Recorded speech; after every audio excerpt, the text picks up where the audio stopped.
52 ஆண்டுகள் முடிந்து 53வது ஆண்டில் அடியெடுத்து வைக்கும் நமது முதல்வர் அவர்களுக்கு உங்கள் அண்ணன் கேப்டன் விஜயகாந்த் அவர்கள் சார்பாகவும் தேசிய முற்போக்கு திராவிட கழகத்தின் சார்பாகவும் எங்களுடைய மனப்பூர்வமான பிறந்த நாள் வாழ்த்துக்களை இந்த அவையிலே தெரிவித்துக் கொள்கிறேன்.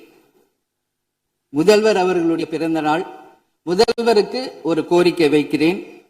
இங்கு நான் சட்டமன்றத்திற்கு வந்த நாட்களில் இருந்து அவை பணியாளர்கள் எல்லாருக்கும் இது மாதிரி ஒரு டம்ளர்ல ஒவ்வொரு இடமா போய் தண்ணி கொடுத்துக்கிட்டு இருக்காங்க. இன்னைக்கு நம்ம ரொம்ப அட்வான்ஸ்டா போயிட்டு இருக்கோம். இது மாதிரி கொடுக்கறது ஒன்லி கிளீன்லினஸ் ஒண்ணு.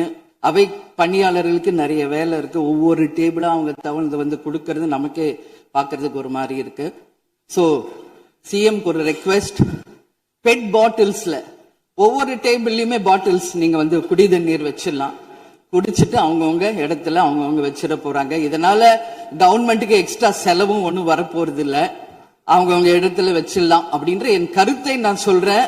ஏன்னா இது டம்ளர்ல கொடுக்கறதும் அது மறுபடியும் கேட்கறதும் அவங்க வருவதும் அவங்களுக்கு நிறைய பணிகள். அது பதில் ஒவ்வொரு சீட்ல ஒரு பெட் பாட்டில்ஸ் மாதிரி கண்ணாடி பாட்டில்ல வாட்டர் வச்சுட்டா அவங்களுக்கு தேவைக்கு எடுத்துட்டு கொடுத்துடலாம். சோ இது பிறந்த நாள்ல முதலமைச்சருக்கு ஒரு கோரிக்கை வைக்கிறேன். அதுக்கு நாம நெகிழியில வேண்டாம், பிளாஸ்டிக் பாட்டில்ஸ் நம்ம அலோவ் பண்ண வேண்டாம், கண்ணாடி பாட்டில்ல நம்ம வைக்கலாம். உறுப்பினர் மாண்புமிகு பேரவைத் தலைவர் அவர்களே, அந்நியார் அவர்கள் ஒரு நல்ல கருத்தை இங்கே சொல்லியிருக்கிறார்கள். அந்த கருத்து ஏற்புடையது அல்ல என்பதை நான் தெரிவித்துக் கொள்ள கடமைப்பட்டிருக்கிறேன். என்ற கோபம் வந்தால் தண்ணி பள்ளி கொண்டிருக்க வாய்ப்பு இருக்கிறது.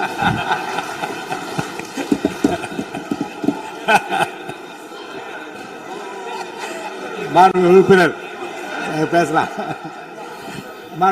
இப்போ தண்ணி பாட்டில் தான் வீசணும் கிடையாது, டம்ளர்ல கூட வீசி அடிக்கலாம். உறுப்பினர் ஒரு நிமிஷம். தலைவர் அவர்களே, நம்முடைய மாண்புமிகு முன்னாள் முதலமைச்சர் அண்ணன் ஓபிஎஸ் அவர்கள் ஒரு நிலையை குறிப்பிட்டு அதை எரிவதற்கான தண்ணி பாட்டிலை எரிவதற்கான வாய்ப்பு இருக்கிறது என்று சொன்னார்கள். ஒருவேளை அவருடைய தனிப்பட்ட அனுபவத்தின் காரணமாக அதை அவர்கள் இங்கே குறிப்பிடுறாரா என்பதை நான் அறிய விரும்புகிறேன்.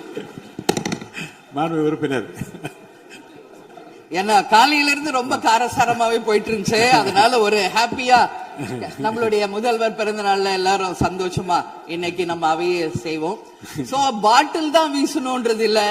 வன்முறைக்கு வேண்டும் என்றால் இங்க எவ்வளவோ இருக்கு, எது வேணாலும் வீசலாம். பட் நம்ம எண்ணம் அது கிடையாது. நிச்சயமாக தண்ணீர் என்றாலே பிரச்சனை தான் போல இருக்கு. அது காவேரி தண்ணீரா இருந்தாலும் டாஸ்மாக் தண்ணீரா இருந்தாலும் அது ஒரு பிரச்சனையா தான் இன்னைக்கு மக்கள்கிட்ட இருக்கு.